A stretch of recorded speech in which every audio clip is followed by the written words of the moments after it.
చెప్తాను. ఇక్కడ ఒక వాగు, నెక్స్ట్ ఇక్కడొకటి, ఇక్కడొకటి, ఇక్కడొకటి, ఒక 3 వాగులు కలుస్తున్నాయి. నెక్స్ట్ ఇక్కడ ఇంకో వాగు కలుస్తుంది.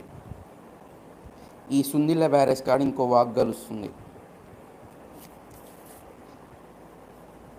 ఈ ఎల్లంపల్లి అయిపోయిన తర్వాత ఇంకో వాగు కలుస్తుంది. నెక్స్ట్ ఈ మానేరు రివర్ కలుస్తుంది.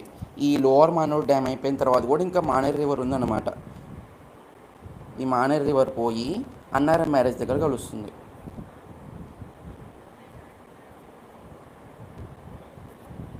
ఈ లోవర్ మానేరు అయిపోయిన తర్వాత మానేరు రివర్ కలుస్తుంది. దీనికి కూడా కొన్ని వాగులు కలుస్తున్నాయి.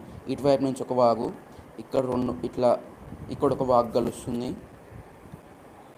ఇటువైపు ఒక వాగు ఇటువైపు ఒక 2 వాగులు కలుస్తున్నాయి.